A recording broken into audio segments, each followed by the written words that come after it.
Hello guys, SuperMarioT is back with even more weekly updates on Super Smash Bros. Ultimate. You guys gave a lot of positive feedback last week with week 1. You wanted me to keep doing these, and because of that, I'm going to keep on going, so I appreciate the support. And it was a little confusing for me before, trying to figure out the way these are structured, because it seems like internationally, the time intervals of when these are updated, the pictures, videos, or whatever, when they're released on the website or blogged on social media, it's different to how it is in Japan, so I'm not sure how that works. I'm not doing the Japan ones. And if there is another update later today, there isn't one so far for Friday, but if there is, if it's major, I'll cover it later in another video, but if it's small, I'll just comment on it, because, like, I kind of go by fast with these, plus they give so many, like, updates on one day, typically like 2 to 3. But moving on, hilariously enough, this was after I analyzed Mario.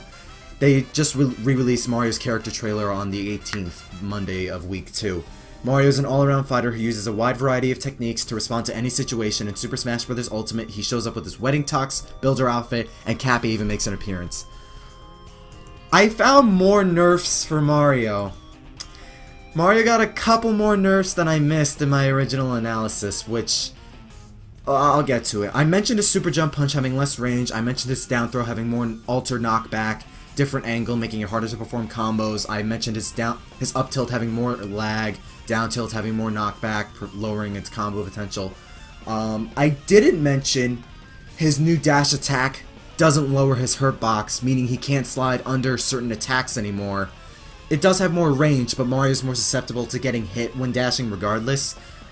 His back air does more damage.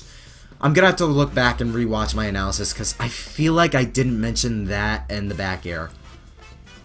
I feel like I covered the pummel doing less damage, because it is faster. I'm pretty sure I covered the pummel, but I think I missed his back air dealing less damage, and I think I'm pretty sure I missed his dash attack no longer lowering his hurt box. Which, yeah, Mario has a couple more nerfs. Generally, compared to Smash 4 Mario, Mario just has a little bit of a worse recovery and just lower combo potential when it comes to his aerial moves. I don't think it's gonna matter too much. Like, yeah, I think Mario has taken some hits, though I don't think those are major hits. Like, he still has good smash attacks. His aerials and combos still rack up they chalk up a good aerial game. I mean, you know what I mean by that. He still has good combos regardless. It's just gonna be harder to start them up and maintain them a little bit. Like, he's still gonna be a good character all around. This is coming from a Mario man. I still think Mario's gonna be a good character. Like, he's still gonna be relatively high tiered, mid tier, somewhere around there. I think it's fair. I don't think it's anything to gripe over. And moving on to Battlefield, it's still Monday, by the way, where these updates were up. This stage is sporting a redesigned look with vast natural vistas, forming a stunning backdrop behind floating platforms. This stage truly deserves its name. I love this new redesign. I love the vast, like, mountains, waterfalls, the waterfalls especially, the icicles, like, poking out of the falls, a bunch of islands and temples on the falls, floating in the sky. This stage looks beautiful. I think it's gonna be touched up a little bit, because the way it transitioned from dusk to nighttime back into day, it didn't seem right. I don't know if that makes any sense in the demo, so I think they're gonna touch up on that. But regardless, the stage looks amazing. I love the look. I honestly think it does look better, mainly because of the waterfalls and, like, lakes / oceans, waterfalls in the background. Like, I love it. I love it. Moving on, it's still Monday. We got a tidbit on the new item, the Black Hole. It pulls fighters and items into its powerful gravity field. If someone throws a black hole in your direction, you better keep your distance. This was an item in Kid Icarus or a power, I should say, in Kid Icarus Uprising. Or it could be based off Palutena's Final Smash, where opponents, items, enemies, etc. would be pulled in. Which I like the idea. I don't mind the item that much. Of course, it's more Kid Icarus representation, in quotes. So I like it. But the interesting thing about this is the 2 screenshots that show Fox with the black hole, and the stage he's on, and the background. And I'm on board with everyone, and or at least the majority, when they say this seems to be the new final destination, going for a more cybernetic look, with like you see a dark background, and we know very little on this stage. I think it is Final Destination. What I'm wondering and hoping for is if it's going to be an amalgamation of all past Final Destinations, at least with the background, because Melee's relatively took place in like a space and then like a Matrix techno type of thing, and then you were on Earth, and Brawl it was more like galactic space. Like I wouldn't be surprised if Final Destination was comprised of every single FD throughout Smash's history. Moving on to Tuesday, they updated the music tab. I don't know if I mentioned this. There's a music tab on the website, and you could listen to Bomb Rush Blush on the music tab on the official website. It's a Splatoon song. It's a good song. I never played Splatoon, so I can't give too much of an opinion on it. But the only thing that I find interesting though is Tomoya Ohtani composed the remix for this song. Tomoya Ohtani is a guy who's very well known for composing a lot of Sonic songs throughout Sonic's games. Like, he's very common when it comes to Sonic music. The guy who makes and composes Sonic music is composing remixes for Splatoon and Smash, yet Sonic hasn't gotten a new remix since Brawl. Can we get some new Sonic remixes? I'm just saying, Sonic got some really good songs. But moving on to still Tuesday with another update. Assist Trophy Bomberman. Bomberman is a brand new assist trophy, which means he's here to help you during battle. The bombs he leaves on the stage detonate in his iconic cross-shaped pattern. I feel you Bomberman fans who wanted him as a new character. See, I thought he was going to be new. See, it doesn't hurt me as much because I haven't played Bomberman. I don't know anything about his games other than he's like a puzzle game. And oh, he's an assist trophy. I mean, it's cool. He's in Smash either way. I'll take the L. I'll take the fact that I was wrong with my prediction, but dang, dude. Oof. Oof. It's gotta hurt. Not as much as Waluigi. Oh, boy. But that'll be safe for another time. Moving on to Wednesday, the 20th, they release Link's character trailer. Again. Right after I analyze him.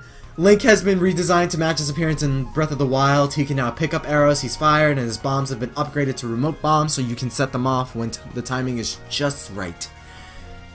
I think this Link is good. I think he might be a better Link overall, even though he's taken a couple hits, mainly with recovery and like that stuff. But like his up B, like it could be used again when he gets hit in the middle of it.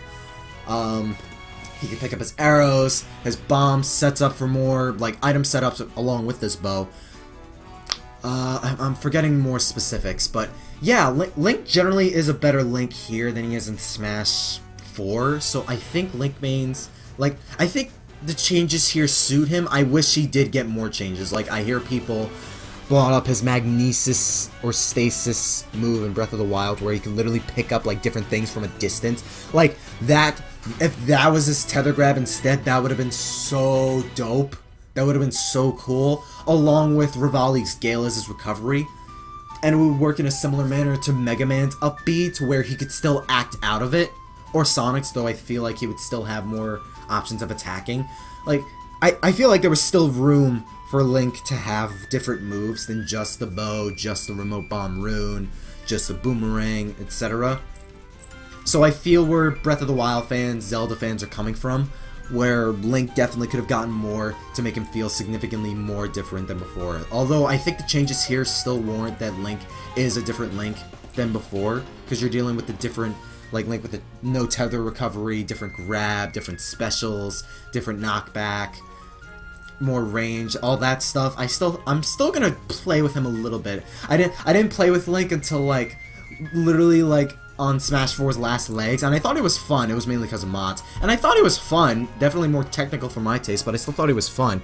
And the next day, which is Thursday, Ice Climbers back in the battle after a 10-year absence. There are 2 of them, so does that make them twice as strong as other fighters? And I can't wait till I analyze the Melee and Brawl characters, because those guys seem like the most interesting bunch when it comes to buffs, nerfs, changes, etc. And the Ice Climbers are no different. Like, they were infamous for wobbling in Melee, chain grabbing in Brawl. They seem to have gotten rid of that entirely. They got some nerfs, but they got some buffs. They still seem stronger than they have in previous games, minus chain grabs and wobbles being gone. So I don't know if I'm gonna. I don't know. I'm glad they're back. I'm probably gonna touch them at least a little bit when they come out. Hang on a second. Okay, from what I see, it's like half nerfs, half buffs from Ice Climbers. Like, their Ice Shot got nerfed, their Iceberg lasts for a shorter amount of time. Nana cannot grab or act when Popo grabs at all, so they basically got rid of wobbling, they got rid from melee, they got rid of chain grabbing and brawl. Like, Nana cannot act when Popo's grabbed onto, and she's forced into a panicking animation, along with her not being able to grab at all, and she'll taunt during Popo's throw. It's just Popo that's gonna act during the grab, so wobbling, chain grabbing, that's gone. And their down smash only hits on one side when solo. So like Ice Climbers definitely feels like one of those characters that got justified nerfs. It's like it makes a lot of sense why they would do that, and it doesn't feel like they got hampered incredibly or majorly in doing so, because let's be real, wobbling and the chain grabs were absolute ass. They were so annoying to deal with. You lost so many stocks in tournaments because of that shit. And otherwise, it was just down smash being hit on one side. Like, it's just the down smash that got nerfed, and it makes sense because now down smash only covers the front of Popo when Nana's gone. Otherwise, like with Nana, by his side, excuse me, it covers both ends. Down throw does more damage. Their Squall Hammer ends with a stronger hit, with doing more knockback, and Popo can save offstage Nana with Belay. I feel like the recovery got overall better than before. So, the Ice Climbers still feel like a really good character, or characters I should say, but they still feel really good. I still think they're going to place relatively good on the tier list. They're still going to be good in competitive play. It's just they can't do their ridiculous, stupid chain grabs and wobbling, which is good. But let me know what you guys thought down below. In case I missed anything, again, if they're going to update the website again later today, I'll cover it later. Yeah, there's nothing yet, just yesterday. So if nothing updates, that'll be it for today. If it's a small major, if it's a small update, I'll update it later in a comment in this video, so be on the lookout for that. If it's big, I'll cover it in its own video. But let me know what you guys thought down below. I thought this week was a lot more. For some reason, I think I like this week better than last week, because like last week was just the total amount of hype train, like just the fact that we are getting a new Smash Brothers, and it was just a bunch of the same stuff they already mentioned before. It's like it's releasing later today. It's like every fighter, like generally it's a lot of stuff we've seen in the direct. Here, it wasn't too much new stuff either, but it was a lot more streamlined. It's kind of the stuff you expect. Like, that's the thing I liked. It was a little bit more predictable this week than it was last week, because we got nothing last week on Friday, and nothing on Monday, but that made sense, because Tuesday was the direct. But I think I liked this week a little bit more. It was just a little bit easier to cover. It was more streamlined. It was more predictable.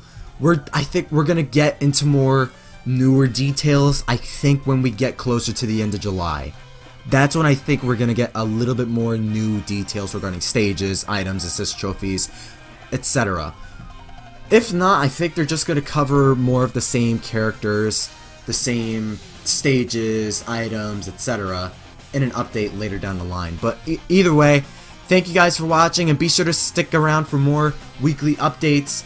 Stay tuned for week 3. I'm doing character analyses. I'm doing other videos as well. Oh, yeah, that's right. I got another special video. It's really short, but that's coming. It's coming. There's a lot of Smash content that's going to be distributed throughout the coming months on this channel, so be on the lookout for those. Otherwise, you can all stay super.